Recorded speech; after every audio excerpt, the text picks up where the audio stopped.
you ready to unlock the power within?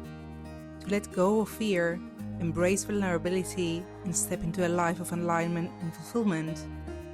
Welcome. I'm Valina Stavropoulou, and this is a journey of unbecoming, discovering a version of yourself you never knew existed. What does it mean to unbecome? It's about release, surrender, radical acceptance, and so much more. But what can unbecoming do for you? In each episode, I guide you on a journey to overcome self-doubt, set empowering boundaries, and uncover the untapped potential within you. Through honest storytelling, insightful interviews, and reflections drawn from my own experience of living with MS, you will find inspiration to face life's hurdles, embrace your authentic self, and thrive. Are you ready to cultivate deeper self-love, experience more joy, and live a life guided by purpose? It all starts now. Welcome to the journey of unbecoming, everyone. I'm Valina, your host, and I'm so grateful you're tuning in today. So sometimes you'll share something that feels real to you. A thought, a feeling, a part of yourself that's true and vulnerable. And then you notice a shift.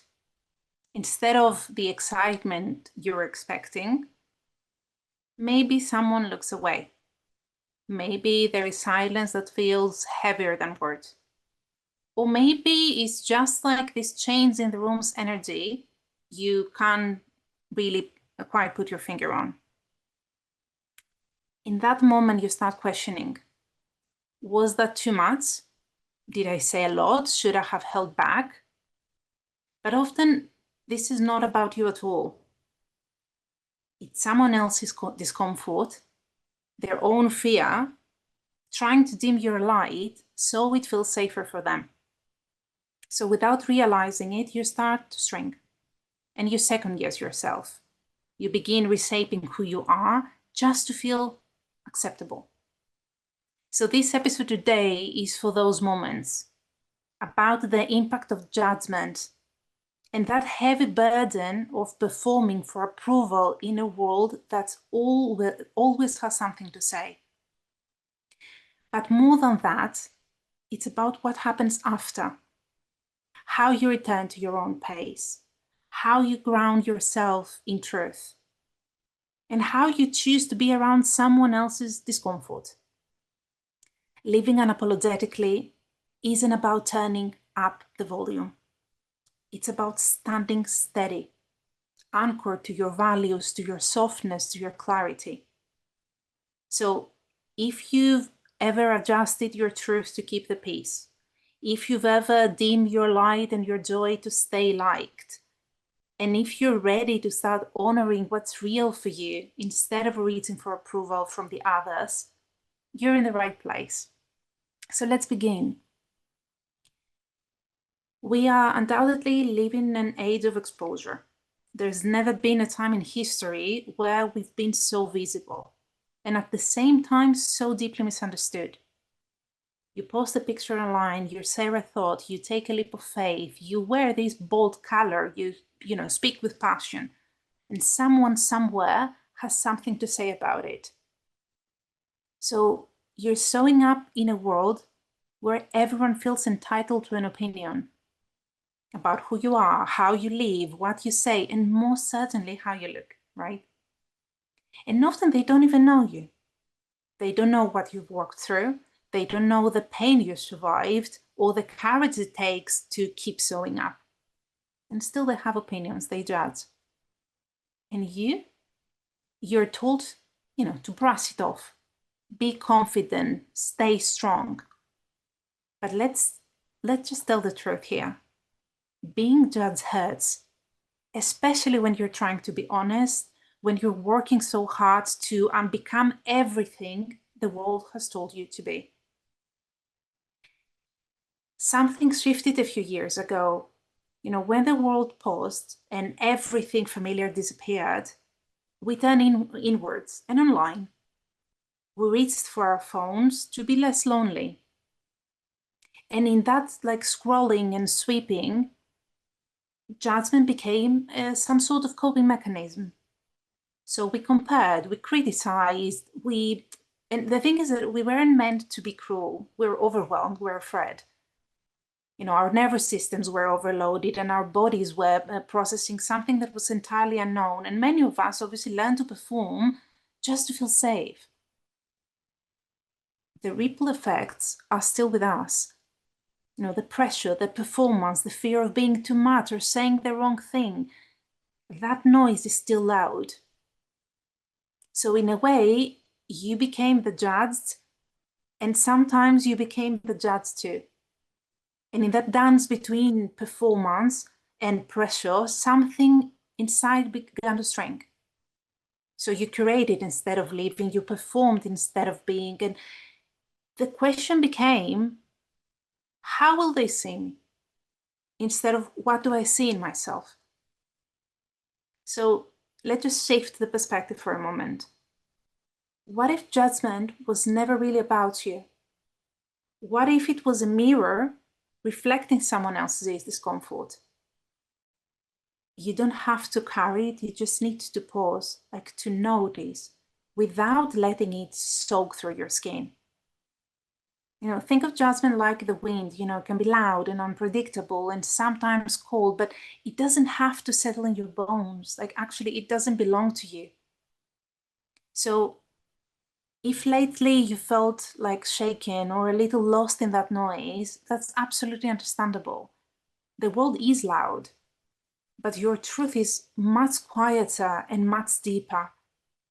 And maybe now, in that moment, you start listening inward to your own clarity, your own rhythm, your own becoming. When you stop asking, do they approve, and begin to ask, is this true for me? Something definitely begins to shift. Before we move into how to do that, we need to name that invincible power many of us, actually it's like a force, many of us are still carrying, which is the approval. We're taught early on to seek it. Like the gold stars, be the good girl, the good boy, be polite, be likable, and make them comfortable even when it costs you. And this could start quietly. And then it shapes how you walk into rooms, how you speak, how you write, your captions on Instagram. And then it becomes a mantra. If they approve, I'm safe. If they like me, I belong. But we like it or not, approval isn't belonging. It's survival dressed up as appearance. And it's this silent contract you make with yourself that says, I'll abandon my truth to ensure I'm not left behind. And I know this story because I lived it. For a very long time, I held myself back.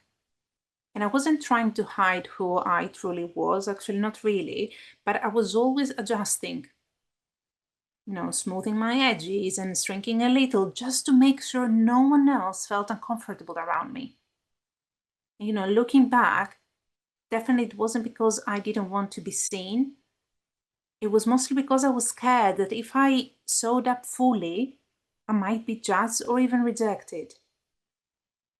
There was this quiet pressure to get it all right, to be liked, to keep the peace, to make everyone else feel okay, even if that meant that I wasn't.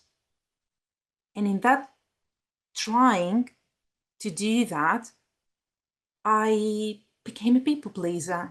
I lean into overthinking, into this idea that if I could just do things perfectly, no one would have a reason to criticize me. But perfection doesn't protect you. It just disconnects you, like from yourself, from others, and definitely from your truth. I grew up in a culture where judgment was everywhere, not always obvious, but always there. About, how you look, what you study, who you date, what kind of job you have. And there were so many like silent expectations. There were always these rules, silent rules, like a mold you believe you have to fit into. And I know many of you listening have felt that too, like in different ways, in different cultures, in a different language. You know, that constant pressure to shape yourself around someone else's version of what's right, like an expectation, don't be too different. You know, even now I see it like in everyday moments.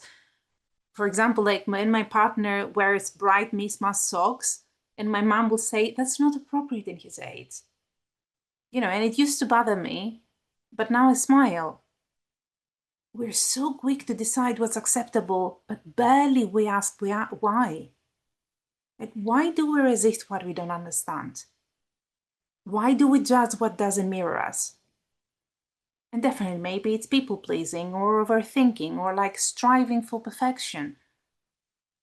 But most of all, it's the fear of showing up as too much.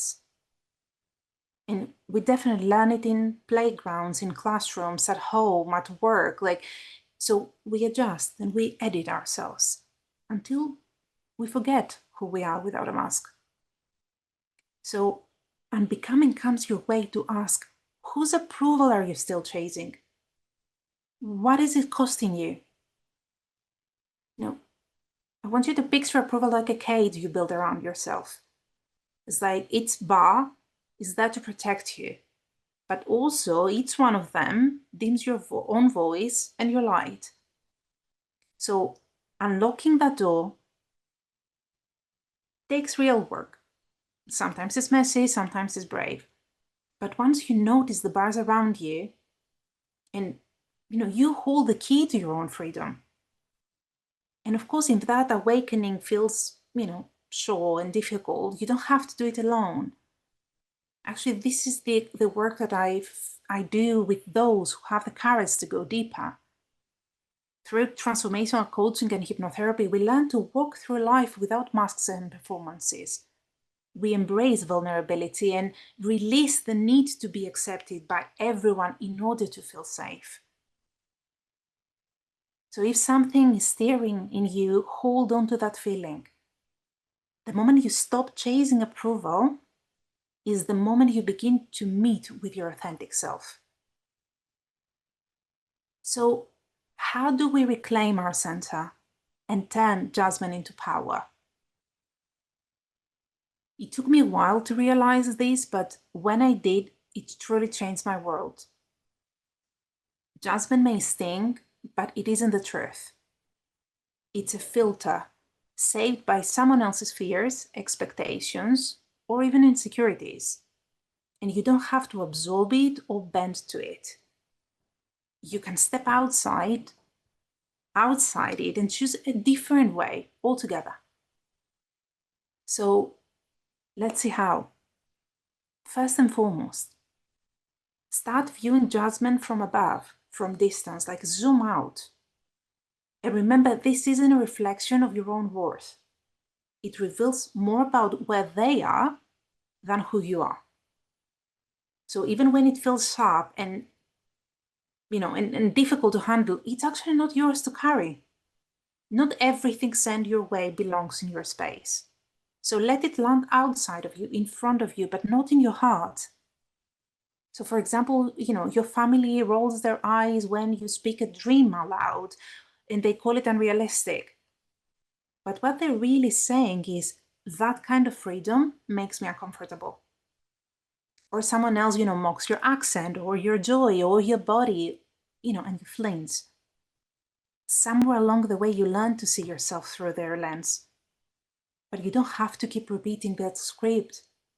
You can take a breath and you can keep your distance. So what are we really saying here? From taking it personally, you see it clearly. The second thing you can do, you don't need to explain your truth to those who've already chosen not to hear it. That one lands deep for me. Your power lives in presence, not in performance. You know your own journey and you don't need to prove it.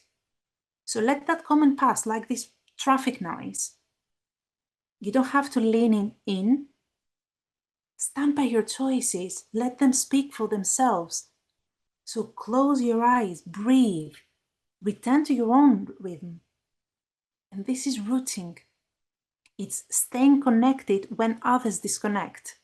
It's staying soft when the world wants you hard.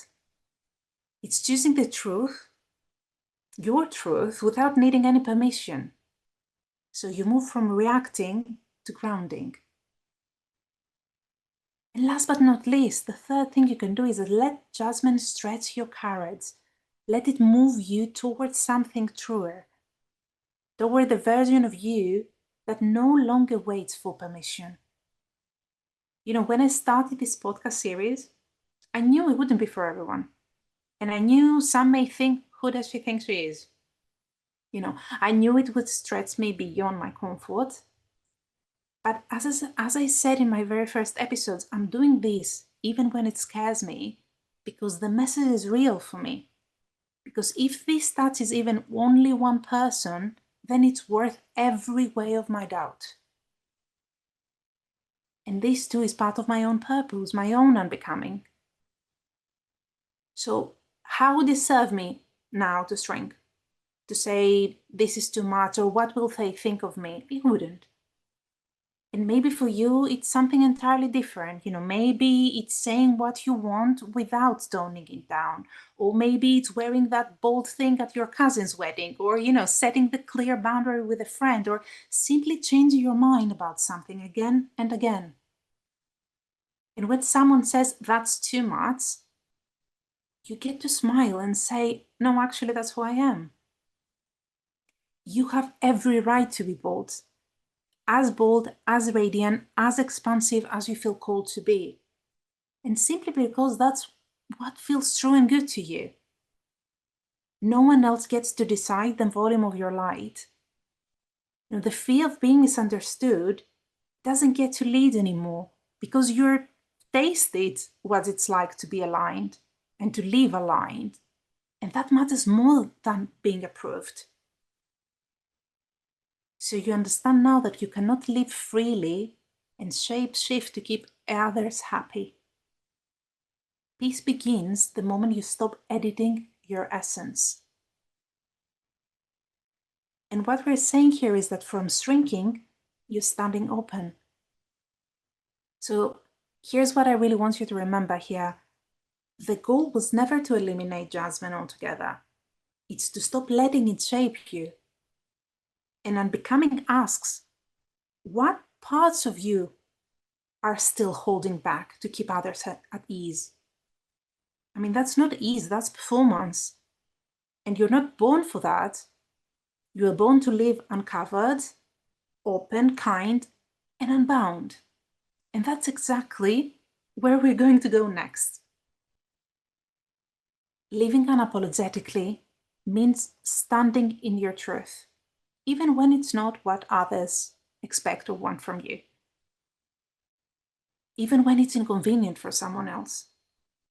It's walking into your life, your real, like beautiful, abundant, ordinary life, without checking who's watching, and actually without caring who's watching. And it's in those small, unnoticed moments where this becomes real. So let me tell you a story here. A few years ago, I was helping out at work, covering the front desk for my team. Nothing fancy, just showing up, doing my job, being part of the day. I was probably like 28, 29 years old, not that it really matters. And I was wearing this bold, dark, bluish, gray lipstick that it was in fashion back then and I loved. Not for anyone else, but just for me. So a client came in to book an appointment. And she looked at me, she actually stared at me. And with full certainty, she requested that I remove it. Yeah, the lipstick, my lipstick. And she said that it made her very uncomfortable. And actually, she kept going on how horrible it looks on me and that it reminded her of a dead person. So she demanded that I remove it as this was inappropriate for a front of house member.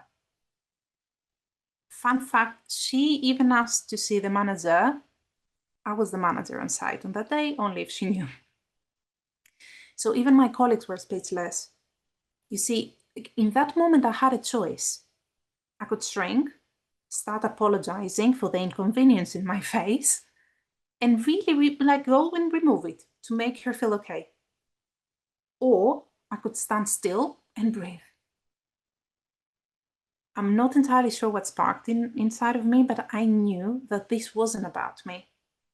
It was hair discomfort, like spilling over, hair projection, hair instability, or maybe having a bad day and wanted to take it, off to the first person she saw. It actually didn't make any sense. And it was quite uncomfortable. And, to my defense, I initially thought, how dare she treat someone she didn't know like this? But I stood and held my ground, and I didn't make it mine. I let her spiral for a while, but I smiled and I asked her kindly to make her appointment. The very reason actually she came in. And if you wonder, of course, I get my lipstick on. You do not owe anyone your softness to make them feel less confronted by your appearance and your presence.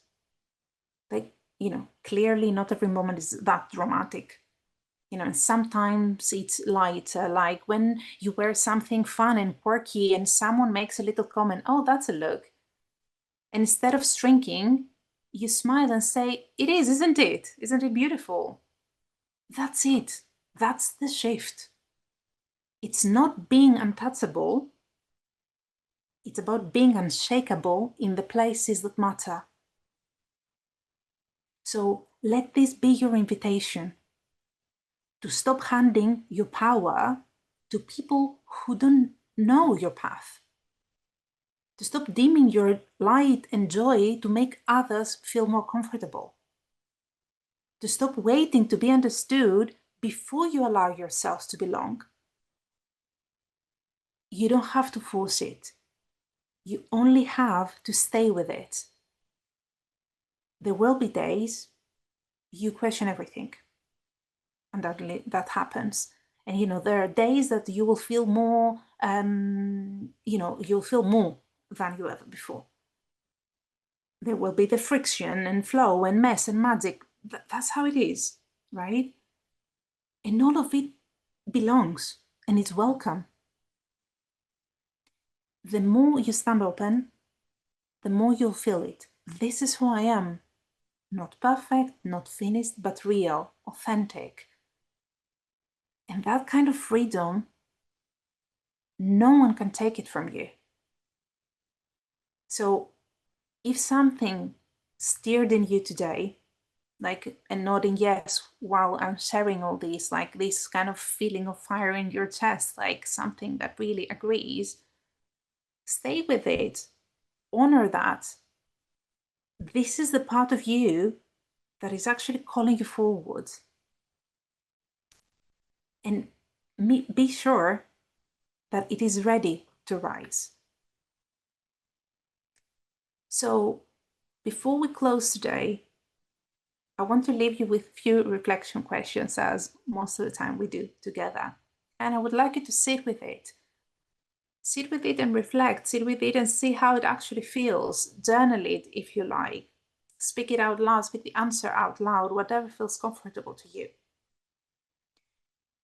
What part of yourself have you been dimming or editing to stay acceptable, to be liked by others? How could it feel if you start working on releasing it? It doesn't have to be all together at once. It's like one step at a time. What if today you chose not to dim your light and you just go boldly and do what you need to do, wear what you need to wear? Make a choice that you're scared of making because someone will probably say something. Pause that thought, set that boundary, like without softening it or overthinking it because someone else is going to be uncomfortable. Take up space in your own rhythm, not to prove anything, but to remind yourself that you no longer need permission to be all of you. And as you head back to your day, today, like maybe in mismatched socks or bold lipstick or your beautiful stillness, pause for a moment and ask, what did this episode stir in me? What did I learn here? How could I use it? What sort of daily, choices or small rituals would help me to feel more grounded, to feel more me, to honor myself? Again, as always, you don't have to have all the answers. Begin by noticing.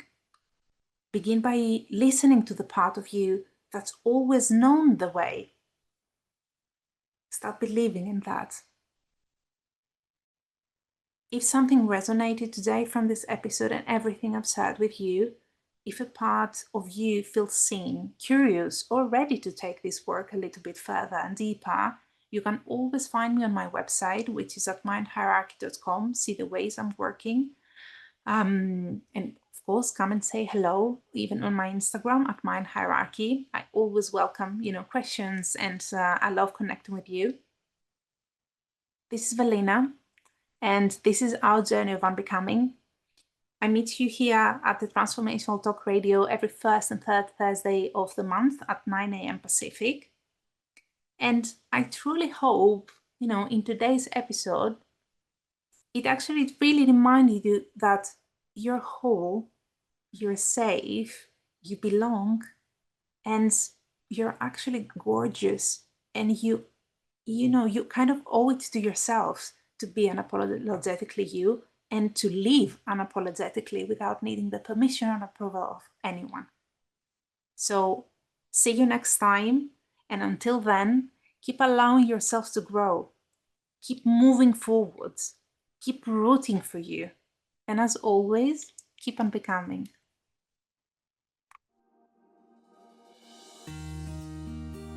I'm Valina Stavropoulou, and you have been listening to the journey of unbecoming, discovering a version of yourself you never knew existed. Tune in every first and third Thursday at 9 Pacific on Transformation Talk Radio for a space where you are seen, heard, understood, and deeply supported. Remember, you do not have to find your way back to your heart alone. Each episode invites you to explore what unbecoming means for your mind, body, spirit, and emotions, a transformative process of releasing what no longer serves you. This show is not just about overcoming challenges. It is about celebrating the beauty of letting go and stepping boldly into a life of joy, purpose, and self-confidence. For more information and to connect with me, visit mindhierarchy.com.